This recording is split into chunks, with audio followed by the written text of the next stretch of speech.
Nagaan Waaqayyoo isiniif haa baay'atu. Saba karaa Araaraa TV fi karaa miidiyaalee hawaasaa keenyaa nu hordoftan maraaf. Sagaleen Waaqayyoo Raajii Amos boqonnaa 3:7 irratti Waaqayyo Gooftaan murtoo isaa isa dhokatee jiru hojjettoota isaa warra raajotatti utuu hin mul'isin tokkollee hojiirran oolchu. Ergaa Phexros isa 2 boqonnaa 1:21. Raajii dubbachuun akka jaalala namaatiin hin taane garuu namoonni hafuura qulqulluudhaan gaggeeffamanii wanta Waaqayyo biraa fudhatan dubbataniiru.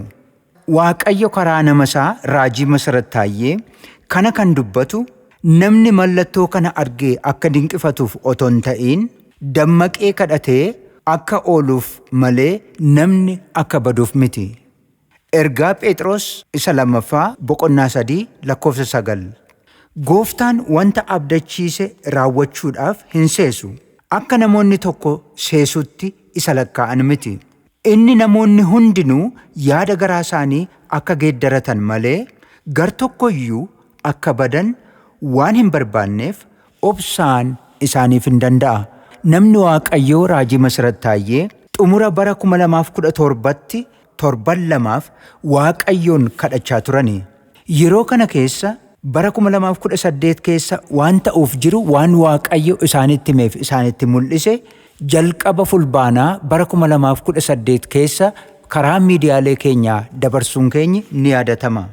Waan baay'ee Waaqayyo bara 2018 ta'uuf jiru dubbate keessaa bineensonni dur nama baqatan waan akka waraabessaa fi qeerransaa caakkaa keessaa ba'anii akka nama nyaatan. Isaan kunis nama nyaatanii miidiyaatti akka hin argamne dammaqaa kadhadhaa jechuun dubbataniiru. Bineensonni caakkaa keessaa ba'anii nama nyaatan iddoo adda addaatti dhagahamuu danda'u. Bineensuma kaleessa nama baqatan caakkaa keessaa waraabessa ta'u wanta akka qeerransaa ta'u miidiyaan akka hin dhageenye ba'anii namoota nagaa akka hin nyaanne kun abaarsadha. Sababni isaa Waaqayyoo bineensota hundumaa irratti uumama hundumaa irratti aaboo qabaadhaan jedheera dhala namaa gaafa uume. Kanaaf bineensonni caakkaa ba'anii nama nyaatan kunillee akka hin argamneef jabeessaa kadhadhaa. Haaluma Waaqayyo jalqaba dubbateenis ji'a Guraandhalaa bara 2018 kana keessa godina Shawaa Lixaa aanaa Adaa Bargaatti bineensi maalummaan isaa hin beekamne akka amma daawwachaa jirtan garuu qeerransa kan fakkaatu namoota irratti miidhaa geessisaa akka turee fi ajjeesee dhiiga xuuxaa akka ture miidiyaan ODM dhaabbata miidiyaa Dooche Veelee eeruun gabaaseera. Shawaa Lixaa aanaa Adaa Bargaatti bineensi maalummaan isaa hin beekamne namoota irratti miidhaa geessisaa jiraachuu jiraattonni himan. Godina Shawaa Lixaa aanaa Adaa Bargaa gandoota baadiyaa keessatti bineensi maqaan isaa hin beekamne jiraattota irratti miidhaa geessisaa jira. Kan ammoo jiraattota irraa odeeffadheera jechuun Dooche Veeleen gabaaseera. Bineensi agayoonaa fuulaa fi maqaan isaa hin beekamne kun daa'imman adamsaa akka jedhan jiraattonni dhiiga namaa xuuxee reeffa lafatti dhiisee akka deemudha kan dhagahame. Jiraattonni akka himanitti yoo ta'eef bineensi sun qeerransa akka fakkaatu garuu qeerransa akka hin taane morma namaa haqaaqee akka nama ajjeesuu fi kanaan durasii naannichatti taateen akkanaa ta'ee akka hin beeknedha kan himani.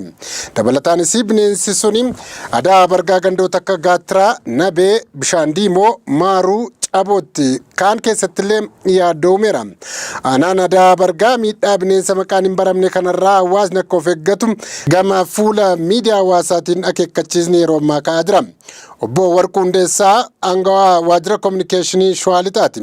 Dhimma kana odeessa akka qaban himanii garuu aanichi to'annaafis ta'e furmaata kaaniif godina Shawaa Lixaaf akka gaaffii hin dhiyeessines himaniiru. Dhaabbanni bosonaa fi bineensa bosonaa Oromiyaas bosona naannoo isaanii bulchuu waan hin qabneef waan kana irratti yaada hin kennines jedha. Gabaasni Dooche Veelee baase. Akkasumas BBC'n Afaan Oromoo fuula Facebook isaa irratti dhimma kana maxxanseera. Kitaaba seenaa baraa boqonnaa 20:20. Kana booddee ganama obboroo gara Teeqo'aa iddoo lafa onaa dhaquuf yommuu isaan ka'an Yooshaafaax ba'ee dhaabbatee isin warri Yihudaa fi warri Yerusaalem keessa jiraattan mee dhaga'aa. Waaqayyo Gooftaa keessan amanadhaa hin jabaattu. Isa raajonni isaa dubbatanis amanaa yommus hin mootu jedhee isaanitti dubbate.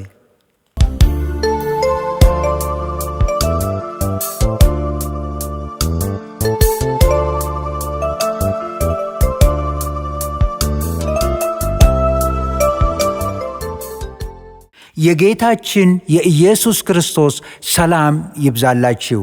በአራራ ቲቪና በሌሎች የማህበራዊ ሚዲያዎቻችን ለምትከታተሉን ህዝቦች በሙሉ የአሞስ ትንቢት ምዕራፍ 3 ቁጥር 7 በእውነት ጌታ እግዚአብሔር ምስጢሩን ለአገልጋዮቹ ለነቢያት ሳይገልጥ ምንም ነገር አያደርግም። ሁለተኛ የጴጥሮስ መልእክት ምዕራፍ 1 ቁጥር 21 ምክንያቱም ትንቢት ከእግዚአብሔር የተላኩ ሰዎች በመንፈስ ቅዱስ ተመርተው ተናገሩት እንጂ ከቶ በሰው ፈቃድ የመጣ አይደለም። እግዚአብሔር በነቢይ መሠረት ታየ በኩል ትንቢት የሚናገረው ሰዎች ይህን ምልክት አይተው እንዲደነቁ ሳይሆን ቀድመው ነቅተው ጸልየው እንዲድኑ እንጂ ሰዎች እንዲጠፉ አይደለም። ሁለተኛ የጴጥሮስ መልእክት ምዕራፍ 3 ቁጥር 9 አንዳንድ ሰዎች የዘገየ የሚመስላቸው ጌታ የተስፋ ቃሉን ለመፈጸም አይዘገይም፣ ነገር ግን ማንም እንዳይጠፋ ፈልጎ ሁሉ ለንስሐ እንዲበቃ ስለ እናንተ ይታገሳል። የእግዚአብሔር ሰው ነቢይ መሠረት ታየ በ2017 ዓመተ ምህረት መጨረሻ ላይ ለ2 ሳምንታት ወደ እግዚአብሔር ሲጸልዩ ነበር። በዚህን ጊዜ በ2018 ስለሚሆኑ ነገሮች እግዚአብሔር የነገራቸውንና የገለጠላቸውን በ2018 ዓመተ ምህረት መጀመሪያ ላይ በሚዲያዎቻችን አስተላልፈናል። እግዚአብሔር በ2018 ዓመተ ምህረት ከሚሆኑ ነገሮች መካከል ከሰዎች የሚሸሹ እንስሳት እንደ ጅብና ነብር የሚመስሉ ከጫካ ወጥተው ሰውን እንደሚበሉና በልተውም ደግሞ በሚዲያ እንዳይሰሙ ሰዎች ነቅተው እንዲጸልዩ ተናግረው ነበር። እግዚአብሔር በመጀመሪያ እንደተናገረው በዚህ በየካቲት ወር 2018 ዓመተ ምህረት በምዕራብ ሸዋ ዞን በአዳ በርጋ ወረዳ ምንነቱ በማይታወቅ አውሬ ነገር ግን አሁን እንደምታዩት ነብር የሚመስል ነገር በሰዎች ላይ ጉዳት ሲያደርስ እንደነበረና ሰዎችን ገሎ ደም ሲጠጣ እንደነበር የኦዲኤም ሚዲያ የዶቼ ቬሌን ሚዲያ ጠቅሶ ዘግበዋል። በተመሳሳይ የአፋን ኦሮሞ ቢቢሲ ይህን ጉዳይ በፌስቡክ ገጹ ላይ አስታውቀዋል። ሁለተኛ ዜና ምዕራፍ 20 ቁጥር 20 በማግስቱ ጠዋት በማለዳ ተነስተው ወደ ቴቁሄ ምድረ በዳ ሄዱ። መንገድ እንደጀመሩም ኢዮሳፍጥ ቆሞ ይሁዳና የኢየሩሳሌም ሕዝብ ሆይ አድምጡኝ፣ በአምላካችሁ በእግዚአብሔር እመኑ ትጸኑማላችሁ፣ በነቢያቱም እመኑ ይሳካላችሁማል አላቸው።